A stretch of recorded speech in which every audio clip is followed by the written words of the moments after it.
Hello students!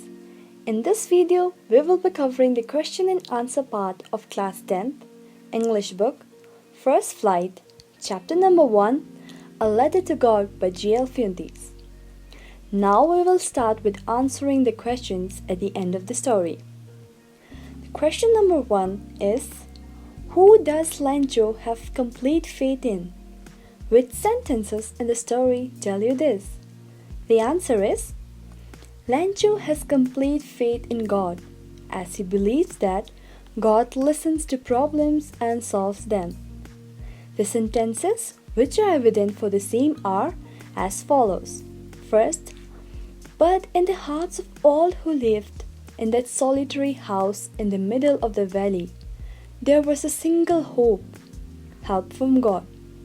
Second is, all through the night, Lencho thought only of his one hope, the help of God, whose eyes, as he had been instructed, see everything, even what is deep in one's conscience. Third, God, he wrote, if you don't help me, my family, and I will go hungry this year.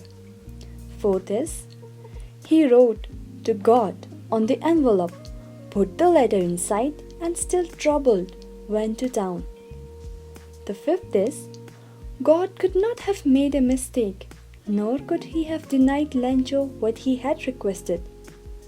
This last is, he said, God, of the money that I asked for, only 70 pesos reached me.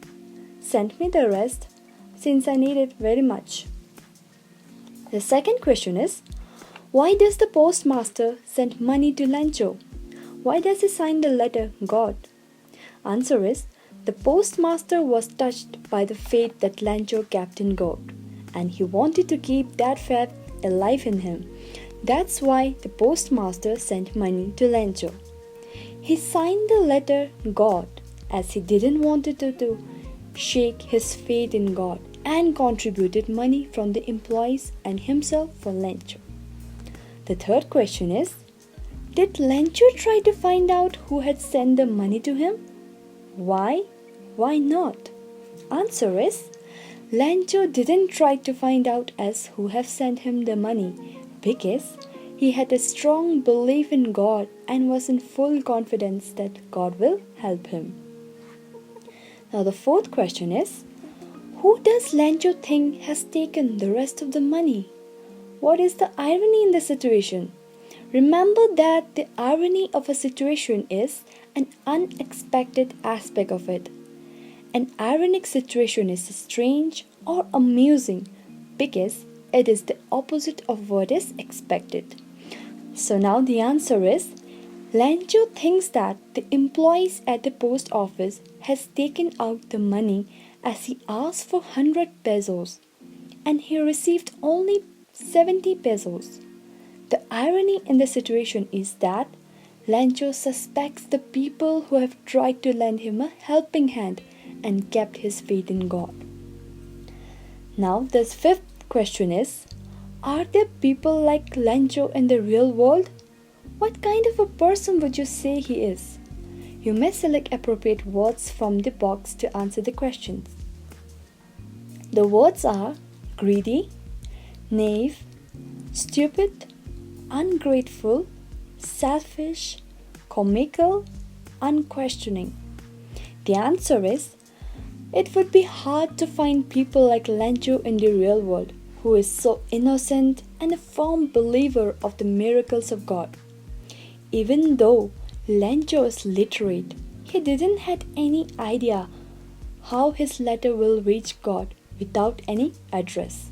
So he would be unquestioning and a naive kind of person.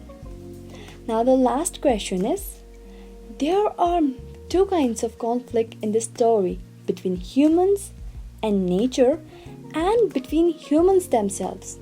How are these conflicts illustrated? Answer is, the first conflict is between human and nature, and it is illustrated by the description of Lencho's crop, which was destructed by hailstorm when Lencho was expecting for good rain for his crops. as it was the only source of income for him and his family. But nature had some other plans and destroyed his crops. Another conflict is illustrated between humans themselves.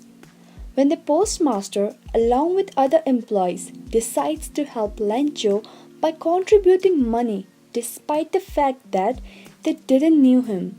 But as soon as Lencho received the money, he gets angry and writes back to God, complaining that the employees at the post office have taken some amount of the money. This shows the absence of faith between humans.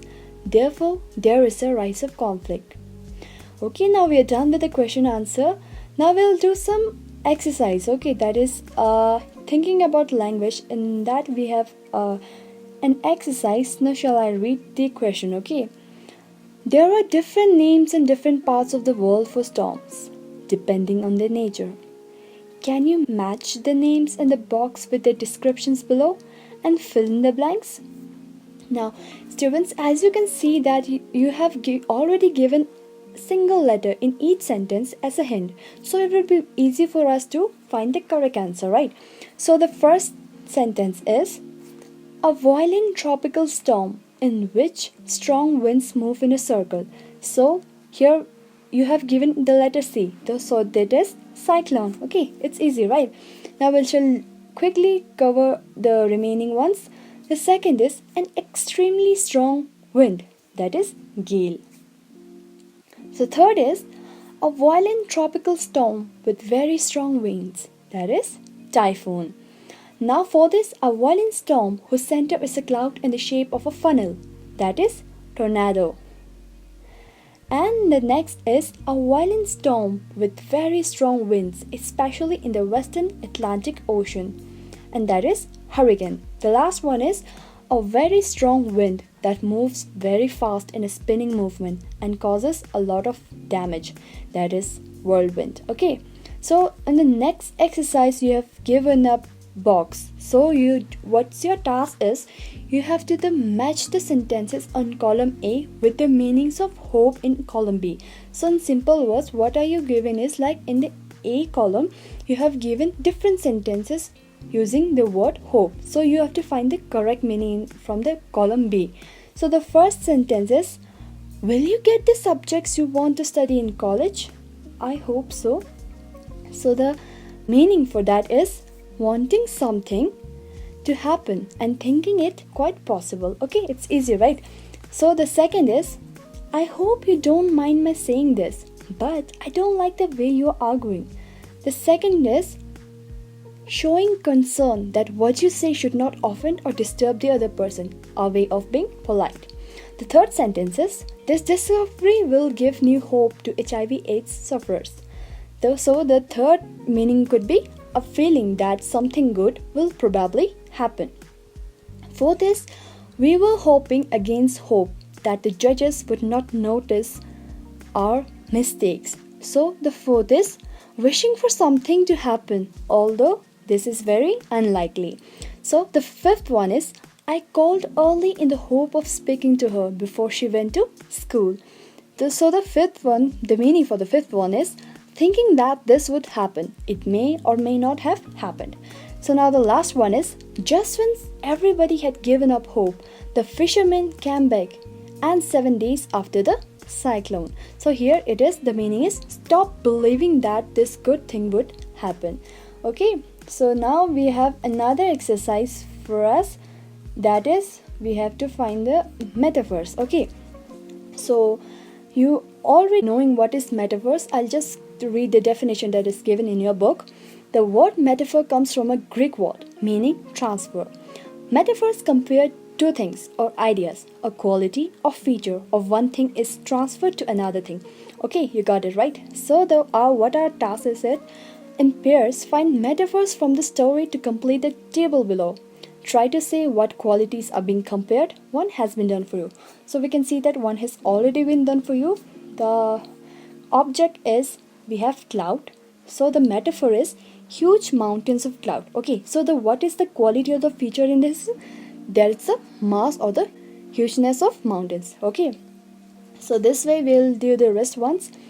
Second object is raindrops. Now the metaphor here is a curtain of rain, and the feature or the quality that is compared is the covering of an area by a curtain, right? So the third one is hailstones. Hailstones, the metaphor is frozen pearls, and the quality is the resemblance in hardness and the quality of pearl. Now the next one is locust. The metaphor is a plague of locust. So it's the consequences or destruction of a plague. Now in the next one, we have already given the feature that is an epidemic or a disease that spread very rapidly and leaves many people dead. So here we have to find the object, and here we can say that locust is the object and the plague of locust is the metaphor.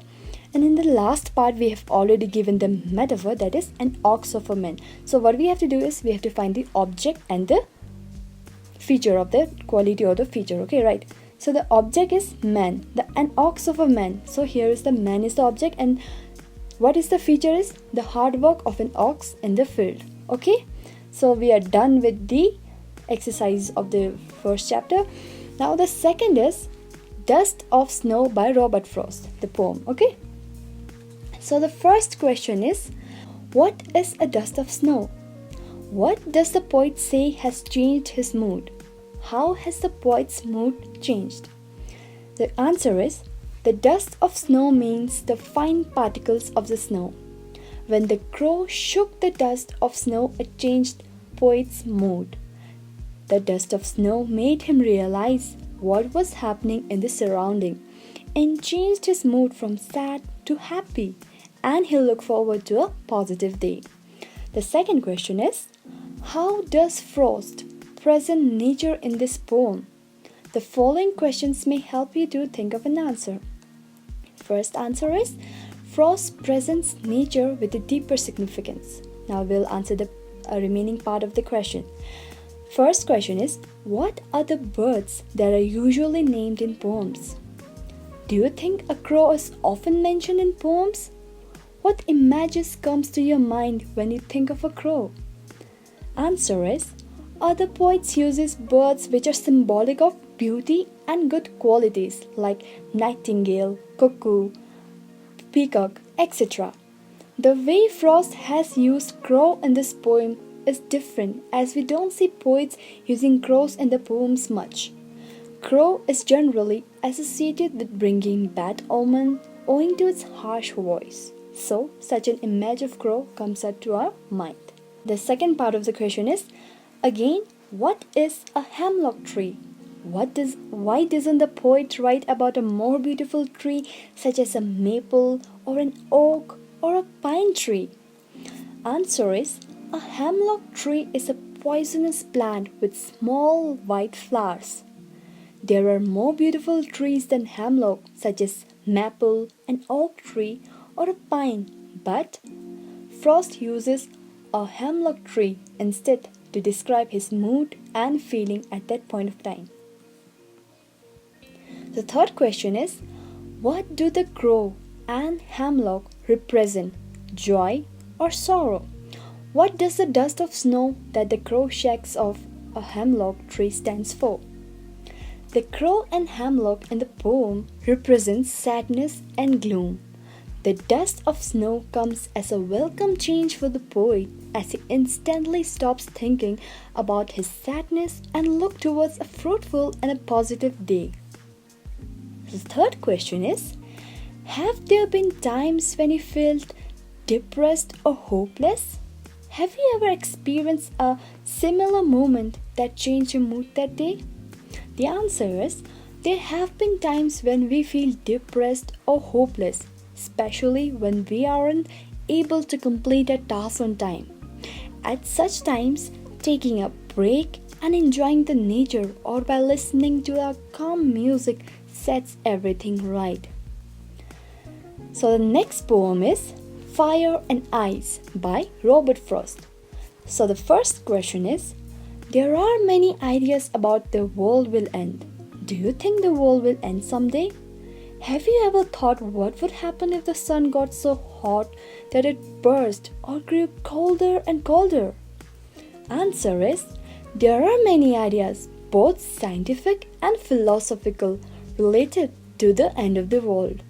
Since every creation has its end, it applies the same for the world too. If, for instance, the sun, which provides us with light and energy, gets so hot that it bursts, then surely the world would end, as it won't be able to bear so much of heat. It's the same if it gets colder and colder, as living beings need heat and energy for their existence. The second question is, for frost, what do fire and ice stands for? Here are some ideas. The words are greed, conflict, insensitivity, avarice, fury, coldness, cruelty, intolerance, indifference, lust, rigidity, hatred. So the answer is, for frost, fire stands for lust, greed, fury, avarice, and conflict, whereas ice stands for coldness, insensitivity, hatred, and indifference. The last question is, what is the rhyme scheme of the poem? How does it help in bringing out the contrasting ideas in the poem? Answer: the rhyming scheme of the poem is A B A A, B C B C B. Frost uses the rhyme scheme to present the contrasting ideas of ice and fire. He says both the elements can lead to an end of the world, as how fire represents desire can lead to an end, and also ice is symbolic of coldness and indifference towards one another. One another would also lead to an end. In the last stanza, he mentions that he knows enough of the hatred that people have for each other, and in such a case, ice would be sufficient to destroy everything. So that's all for today. I hope this video helped you with your studies of the chapter first. We'll be back with the next chapter. Till then, stay tuned.